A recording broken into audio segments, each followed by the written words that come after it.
putting microphones. This conference is starting. Good afternoon again. My name is Gabriel Sterling. I'm the statewide voting system implementation manager for Secretary of State Brad Raffensperger. I wanted to go over a few more details of where we stand right now, and I will give the caveats that this could have changed as I walked across the street. That this is an ever-changing environment we're in, but we've come down to approximately 47,277 ballots still outstanding that are with the counties currently, and I'll go through the list as we did last time. Then I'll try to come back and give some specifics as to where we stand. Chatham, 17,157. Clayton, 6,026. Cobb, 700. Floyd, 682. Forsyth, 4,713. Fulton, 7,305. Gwinnett, 4,800. Harris, 3,641. And Lawrence, 1,797. And the little one down here at the bottom, Taylor, 456. Now I'm going to go through and kind of give you where we stand and the situations behind these numbers. So we'll start at the top. And if you notice, several of the counties that were there this morning have now dropped off as they have completed their uploads of the ballots that they had in hand. Chatham County is still currently scanning. I know they're working. We have an investigator there just to keep an eye on things because at some point one of y'all are going to ask me what happened down there, and I need to be able to answer with first-hand accounts from our own people. So that's what's happening there. Clayton County, we talked to them this morning and again after lunch. They're continuing to work. They have continued to scan and make uploads. As you notice, their total has dropped. Cobb County is continuing to finish off their ballots there. Floyd, I don't have a clear answer on the 682 just yet. Forsyth, Mandy, who's a great elections director, is working to get through that stuff. She is very much on the side of being accurate rather than being fast in some ways, which is really good and helpful because she is a very diligent director. Fulton continues to draw down their number. They have 7,305. Again, with the work of our monitor in there, we're keeping a close eye on that number. There were 1,200 ballots with a second stage of signature match. They were brought over from State Farm Arena today. They're inside that total. One other specific item I have from Fulton County is they have 3,900 provisionals. I do not know the coding on those provisionals. As you may or may not know, depending on the coding, there has to be actions done by the voter, or there's an automatic acceptance of those ballots. Again, depending on the coding of those, and I do not have that detail. Gwinnett is down to 4,800. We had discussions with them about why they have the 7,700 out there. Part of that is just a scanning differential between the accepted ballots and those were reported. So their actual total is about 4,400 of the absentee ballots to scan and report. And they did have an issue that was asked about earlier this morning. They had a corrupt memory card on one of the early voting ICPs, the polling place scanners. They discovered that. They took the ballots from that. They rescanned those, and those will be included in the totals. It's approximately 400 votes, and that is included in the 4,800.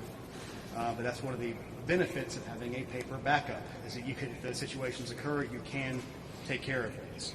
Harris is continuing to work. Lawrence County, we talked to them this afternoon, and they are trying to figure out exactly where the batches are for the 797, because they had thought they had uploaded them, and they looked and realized they had not. Taylor had a unique issue. They did their absentee ballot printing in-house. Something along the way made the ballots not the appropriate size.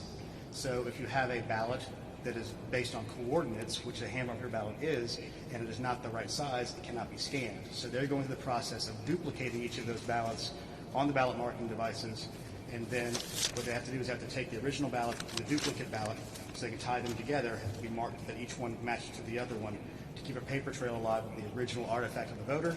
They will take those ballots, and it's 456 of them, and then run them through their scanner. They are a little over halfway through that process right now. As you can imagine, it's an arduous process. You want to be precise and make sure you get the ballot reflecting exactly what the intended vote of the voter was. So again, that gets to a total of 47,277. On another note, following up on another question that was asked earlier today, we have, this is included in the counts we have right now. There are 17,529 UACAVA, which is our military and overseas ballots that have been accepted in the counties. And as I noted earlier, under the federal laws, the UOCAVA ballots that are postmarked by Tuesday can be accepted up to tomorrow, Friday. So of the pool of those, there are 8,899. That doesn't mean that any of them will arrive, or it means that all of them can arrive. We have no way of knowing that number. So I just want to make that clear. It's not there's 8,900 ballots to be counted.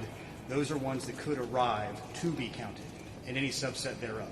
So with that, I will answer any questions you may have. Mr. Secretary, can you tell us how long you think it will take for the count to be finished? Well, let's see. First of all, not the Secretary.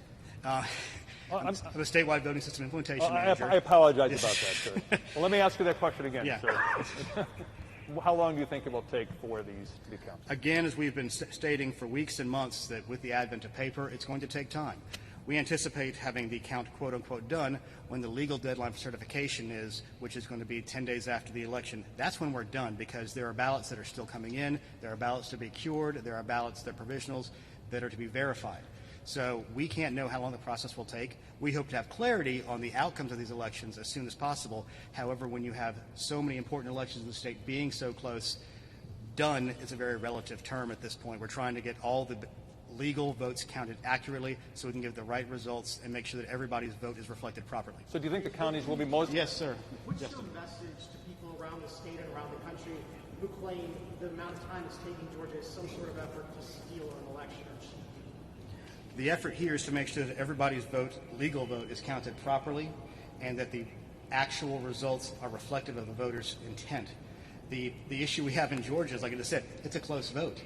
There's other states that have more votes to count than we do, but it's a wide margin, so nobody cares. So this is the first time we've used paper ballots in this state in 20 years. So as we said, 2 weeks ago, 3 weeks ago, the Secretary stood where I'm standing and said, this is going to take a little more time. These close elections require us to be diligent and make sure we do everything right. Yes, sir.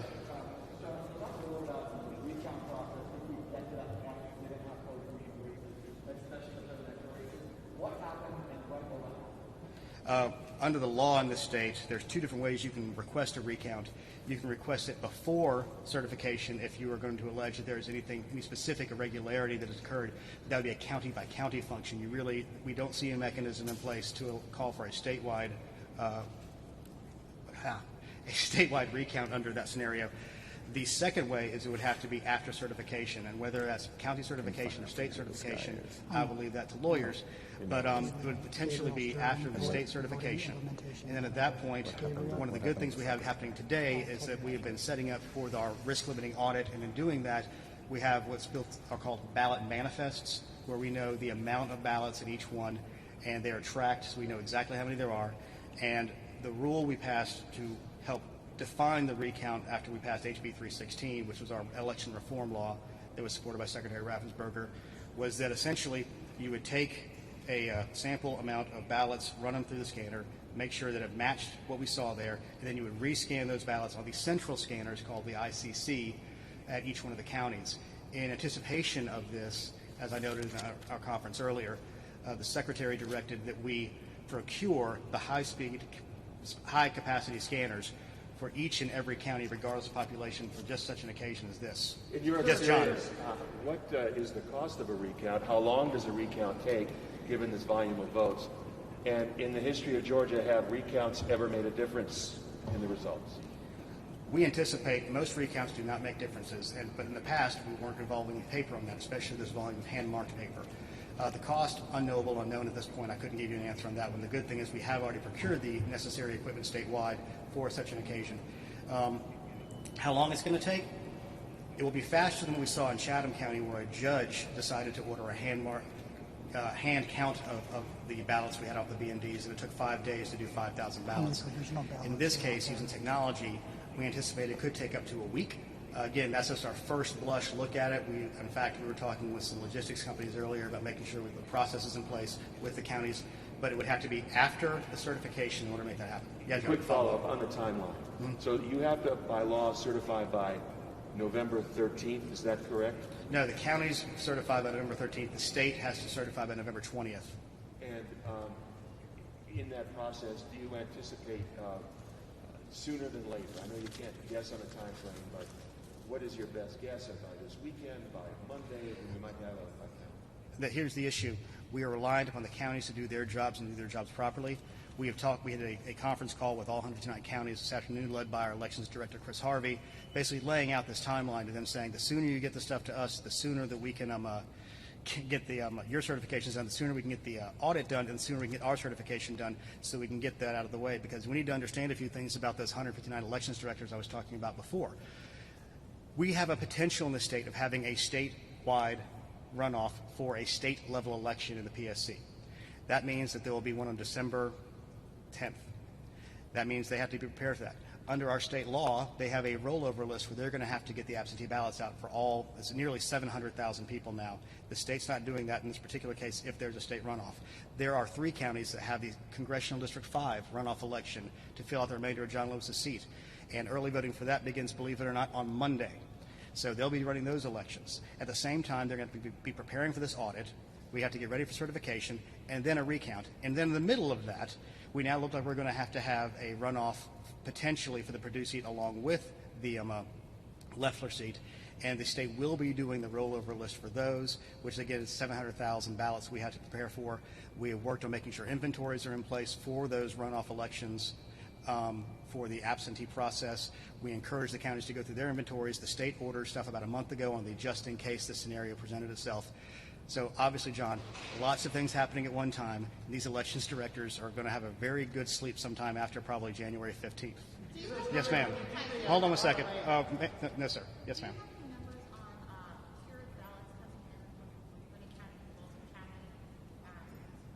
At this point, we don't have any of the numbers coming in on the cured ballots on that. As you know, they have until tomorrow to cure those ballots. Stephen. With the absentee ballots that still have to process, can you explain what the process is for processing them that takes so long? I guess why does it take so long to process an absentee ballot after? Well, one of the issues you have is, first, absentee ballots were allowed to be submitted legally by 7 p.m. on Tuesday. So, like I said before, everybody's running the election on Tuesday, so you get into Wednesday. Then you have to do signature verification to assure that that ballot belongs to the person who previously requested it.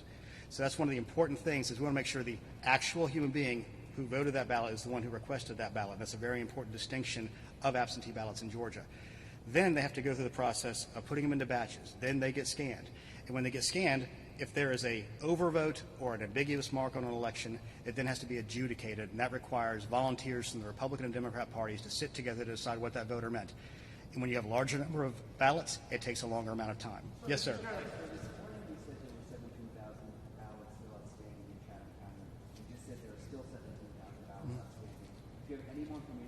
Well, let me explain what the difference of outstanding means. I mean outstanding from our vote totals. They have 15,000 scanned, and they have 2,000 more to scan. I know they're working on it right now. As I noted before, and if you go to the Savannah Morning News, they've got a good explanation of their split registrar versus elections, which slows that process down compared to other states. So they batch them a little bit differently, and that just takes some more time. That's one of the reasons we're thinking investigator, to make sure there's no, that's the reason I'm aware of right now. We want to make sure there's nothing else that's causing any issues down there. Yes, sir. You had mentioned that every legal vote will be counted. Have you identified any votes, ballots that have come in that you would consider not to be legal or illegal? First of all, the Secretary of State's office does not make those distinctions. Those are county-level decisions made by county elections directors and their designees. Any ballot that came in late after 7 p.m., it's not that it's an illegal vote, it's just it's no longer allowed to be counted because it came in too late under the law. It's things like that. So we will have an inventory of those after the election, but right now we're focusing on counting those legal votes that we know were there. When you do the Hold on, Emma. Oh, you know what? You've been patient. Okay. Yeah. Thank you. When you do the risk limiting audit, Yes. and you rescan the ballot, are you scanning the QR code or the human readable text? Well, on the risk limiting audit, there is no scanning. It is only based on what a person can read. So that's what the whole point of this is to make sure that the outcome is reflective of what the individual voter who read their ballot, who scanned it to go in, is what is done. Yes, sir.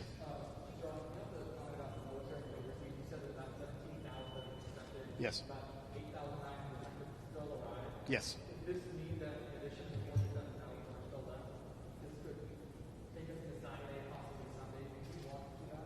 There is a possibility. Now, the likelihood is not all 8,000 of those are going to show up. But I understand that with the close nature of, especially the presidential race, those could become vital and important. But there is a cutoff time. That's why we have laws. That's why we have certification times. And the reason that we have those is so we can get to an ending. As I stated before, we have to certify this election by November 20th because under the law, we have to get the federal runoff ballots for the Senate runoffs out by Saturday to Uwakava on Saturday the 21st. So we can't have anything get in the way of our timelines on this. So it's going to be difficult for us to make it as it is, and our poll workers, our elections directors, our election staff, the Center for Elections, they're going to be putting a lot of long hours to bring democracy to the people of Georgia. Mr. Sterling, do you Yes, have Emma. a timeline on provisional numbers when we might have a sense of how many there are? The only one we have right now is because we have that monitor in Fulton, we noticed 3,900. I don't have an answer. We're working with the counties to get a handle on how many they have. Obviously, they have to be cured or actually verified by tomorrow, and I don't know the codes on any of these. So right now, I've really put a lot of work into the elections directors right now to answer questions. So that's one I'm going to leave for a little bit later. I'd like to know the answer, but they're really focusing on getting those last ballots done.